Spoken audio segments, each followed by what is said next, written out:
नमस्कार दोस्तों, स्वागत है आप सभी का एजुकेशन पॉइंट के ऑफिशियल यूट्यूब चैनल में। पिछली वीडियो में हमने बात की थी हिंदी के एक महत्वपूर्ण टॉपिक शब्द की।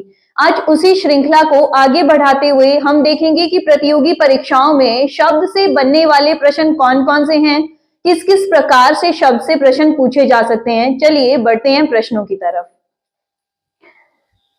पहला प्रश्न, वर्णों का व्यवस्थित क्रम जो किसी अपेक्षित अर्थ को प्रकट करे क्या कहलाता है।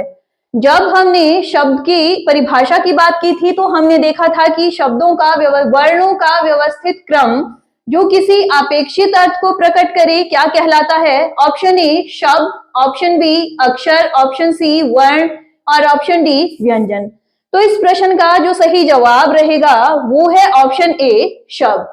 अक्षर, स्वर, व्यंजन दोनों को ही अक्षर कहा जाता है। वर्ण भी हमें पता है कि इसमें स्वर भी आएंगे, व्यंजन भी आएंगे। और ऑप्शन डी जो है व्यंजन, वे ध्वनियां जो स्वरों की सहायता से उच्चारित की जाएं। तो इस प्रश्न का जो सही जवाब रहेगा ऑप्शन ए शब्द। बढ़ते हैं अगले प्रश्न की तरफ। रचना के आधार पर शब्द के भेद हैं। हमने देखा था कि शब्दों को आगे कितने प्रकार से विभाजित किया गया था, 4 प्रकार से। रचना के आधार पर, स्रोत के आधार पर, अर्थ के आधार पर और विकार के आधार पर। Option A 2, option B 3, option C 4 और ऑप्शन डी 5। तो इस प्रश्न का जो सही जवाब रहेगा ऑप्शन बी 3। रचना के आधार पर शब्दों को 3 भागों में बांटा गया है, रूढ़ शब्द, यौगिक शब्द और योगरूढ़ शब्द। तो इसका जो सही जवाब रहेगा ऑप्शन बी 3। बढ़ते हैं अगले प्रश्न की तरफ। वे शब्द जो स्वतंत्र सत्ता धारण नहीं करते क्या कहलाते हैं। ठीक है, जब हमने रचना के आधार पर शब्दों की बात की थी तो हमने देखा था रूढ़ शब्द क्या है, यौगिक क्या है, योगरूढ़ क्या है। चौथी ऑप्शन यहां पर है उपरोक्त में से कोई नहीं। प्रश्न पूछा गया है जो स्वतंत्र सत्ता धारण ना करें, यानी वे शब्द जिनका मुक्त रूप से, स्वतंत्र रूप से कोई अर्थ ना हो। तो इस प्रश्न का जो सही जवाब रहेगा ऑप्शन ए रूढ़ शब्द। यौगिक शब्द आपने परिभाषा में देखा था 2 शब्दों से मिलकर बनने वाले जो क्या हो, स्वतंत्र रूप से जिनका अर्थ हो, सार्थक हो। योगरूढ़ शब्द वे थे जो भी टूटने के बाद 2 सार्थक शब्द निकले परंतु किसी तीसरे अर्थ को प्रकट करें। और वे शब्द जो स्वतंत्र सत्ता धारण न करे कहलाएंगे रूढ़ शब्द। तो इस प्रश्न का जो सही जवाब रहेगा ऑप्शन ए रूढ़ शब्द। बढ़ते हैं अगले प्रश्न की तरफ। स्रोत के आधार पर विषम शब्द है। जो शब्दों का दूसरा विभाजन हमने देखा था स्रोत के आधार पर। ऑप्शन ए तत्सम, ऑप्शन बी तद्भव, ऑप्शन सी संकर और ऑप्शन डी मूल शब्द। तो इस प्रश्न का जो सही जवाब रहेगा ऑप्शन डी मूल शब्द। ये जो रूढ़ शब्द हैं इनको ही क्या कहा जाता है, मूल शब्द। बाकी तत्सम, तद्भव, शंकर ये तीनों ही किसके आधार पर शब्दों का प्रकार हैं, स्रोत के आधार पर। स्रोत के आधार पर मुख्यतः 4 भाग थे और एक इसका अन्य प्रकार था। अन्य प्रकार संकर शब्द और मुख्य प्रकार तत्सम, तद्भव, देशज और विदेशज। तो इस प्रश्न का जो सही जवाब रहेगा ऑप्शन डी। बढ़ते हैं अगले प्रश्न की तरफ। दिए गए शब्दों में तत्सम शब्द है। तत्सम शब्द यानी वे शब्द जो किस भाषा के हों, संस्कृत भाषा के हों। ठीक है, और तद्भव जो परिवर्तित करके उनके अर्थ में परिवर्तन लाके हिंदी में प्रयुक्त किए जाएं। ऑप्शन ए नारियल, ऑप्शन बी धनिया, ऑप्शन सी पत्थर और ऑप्शन डी ग्राहक। तो इस प्रश्न का भी जो सही जवाब रहेगा ऑप्शन डी ग्राहक। बाकी के तीनों शब्द कैसे हैं, तद्भव शब्द। तो इस प्रश्न का जो सही जवाब रहेगा ऑप्शन डी ग्राहक। बढ़ते हैं अगले प्रश्न की तरफ। सौभाग्य शब्द का तद्भव रूप होगा। सौभाग्य कौन सा शब्द है, तत्सम। और पूछा गया है इसका तद्भव रूप क्या होगा। ऑप्शन ए सुभाग, ऑप्शन बी सुहाग, ऑप्शन सी भाग्यवान और ऑप्शन डी सुभागा।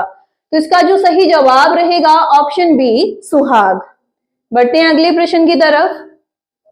विलोम शब्द का कौन सा युग्म सही सुमेलित नहीं है। कोई भी कॉम्पिटिटिव एग्जाम हो, विलोम शब्द, पर्यायवाची शब्द, इनसे प्रश्न देखने को मिलता ही है। यहाँ पर आपको 4 ऑप्शंस दिख रही हैं। ऑप्शन ए उन्नति पतन, ऑप्शन बी अपेक्षा अनिच्छा, ऑप्शन सी रत विरत और ऑप्शन डी आकर्षण और विकर्षण। तो ऑप्शन ए, ऑप्शन सी और ऑप्शन डी ये तीनों ही एक दूसरे के विलोम शब्द हैं। अपेक्षा और अनिच्छा ये दोनों कैसे शब्द हो जाएंगे? समानार्थी शब्द।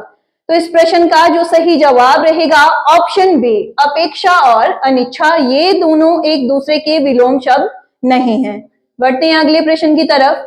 विकार के आधार पर संज्ञा किस प्रकार का शब्द है? तो जो शब्दों के विभाजन का चौथा प्रकार था विकार के आधार पर, उसके आधार पर शब्दों को कितने भागों में बांटा गया था? 2 भागों में, विकारी शब्द, अविकारी शब्द। फिर हमने देखा था कि विकारी शब्दों में कौन से शब्द आते हैं, अविकारी शब्दों में कौन से शब्द आते हैं। ठीक है, तो यहाँ पर प्रश्न पूछा गया है कि संज्ञा शब्द किस प्रकार का शब्द है। तो इस प्रश्न का जो सही जवाब रहेगा ऑप्शन ए, विकारी शब्द। विकारी शब्द वे शब्द जिनमें परिवर्तन आ जाए और अविकारी जिनमें परिवर्तन न आए। तो इस प्रश्न का जो सही जवाब रहेगा ऑप्शन ए, विकारी शब्द। अगला प्रश्न है, काल शब्द का अर्थ है ऑप्शन ए समय, ऑप्शन बी मौत, ऑप्शन सी दोनों और ऑप्शन डी उपरोक्त में से कोई नहीं। तो इस प्रश्न का जो सही जवाब रहेगा ऑप्शन सी, दोनों। देखिए शब्दों का हमने एक और प्रकार पढ़ा था अर्थ के आधार पर, सार्थक और निरर्थक।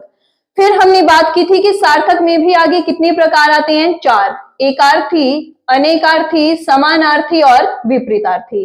तो यहाँ पर ये समय, मौत ये किसके समानार्थी शब्द हैं? काल के। ठीक है, काल शब्द समय के लिए भी प्रयुक्त होता है, मौत के लिए भी प्रयुक्त किया जाता है। तो इसका जो सही जवाब रहेगा ऑप्शन सी, दोनों। बढ़ते हैं अगले प्रश्न की तरफ। मितभाषी के लिए सही विलोम शब्द होगा, मितभाषी का अर्थ है जो बहुत ही कम बात करे, सोच समझकर बात करे, और इसका जो विपरीतार्थक शब्द होगा ऑप्शन ए, वाचाल। जो बहुत ज्यादा बातें करे वो है वाचाल। तो इसका जो सही जवाब रहेगा ऑप्शन ए, वाचाल। बढ़ते हैं अगले प्रश्न की तरफ। दिए गए शब्दों में वृक्ष का पर्यायवाची शब्द नहीं है। पर्यायवाची और समानार्थी दोनों एक ही हैं। ऑप्शन ए, विटप, ऑप्शन बी, पादप, ऑप्शन सी, तरु और ऑप्शन डी, प्रवात। तो ये ऑप्शन ए, बी, सी तीनों ही किसके पर्यायवाची शब्द हैं? वृक्ष के। और ऑप्शन डी पर्यायवाची शब्द है पवन या हवा का, वायु। ठीक है, तो इसका जो सही जवाब रहेगा ऑप्शन डी। बढ़ते हैं अगले प्रश्न की तरफ। पर्यायवाची शब्दों का कौन सा युग्म सही सुमेलित नहीं है? 4 ऑप्शंस आपको दिख रही हैं, इनमें से एक शब्द युग्म ऐसा है जो उसका पर्यायवाची शब्द या समानार्थी शब्द नहीं है। ऑप्शन ए, गाय सुरभि सही सुमेलित है, ऑप्शन बी, आकाश आदित्य, ऑप्शन सी, कमल मृणाल, ऑप्शन डी, ओस और निहार। तो ऑप्शन ए, ऑप्शन सी और ऑप्शन डी ये तीनों ही एक दूसरे के पर्यायवाची शब्द हैं।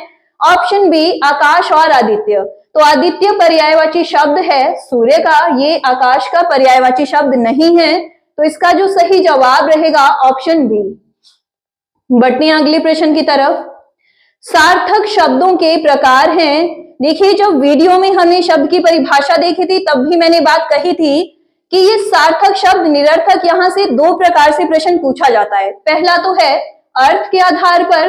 अर्थ के आधार पर इसको बांटा गया है 2 भागों में, एक है सार्थक और दूसरा है निरर्थक। ये निरर्थक शब्दों के आगे कोई भी प्रकार नहीं है, पर सार्थक शब्दों के आगे कितने भेद हैं?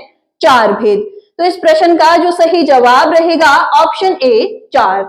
अगर आपको पूछा जाए अर्थ के आधार पर शब्द कितने हैं तो इसका सही जवाब रहेगा 2। बढ़ते हैं अगले प्रश्न की तरफ। राम बहुत मेहनती छात्र है, दिए गए वाक्य में विकार के आधार पर बहुत जो कि रेखांकित शब्द है किस प्रकार का शब्द है? ऑप्शन ए, विकारी, ऑप्शन बी, अविकारी, ऑप्शन सी, सार्थक और ऑप्शन डी, निरर्थक। पहले तो आपको ये ध्यान रखना होगा कि प्रश्न में पूछा क्या गया है? विकार के आधार पर। विकार के आधार पर शब्दों के 2 ही प्रकार हैं, विकारी और अविकारी। तो ये जो 2 ऑप्शन है ये तो बेकार हैं, क्योंकि ये दोनों ही अर्थ के आधार पर इसके प्रकार हैं। फिर हमने देखा था कि विकारी शब्दों में कौन कौन से शब्द आते हैं, अविकारी में कौन से शब्द आते हैं।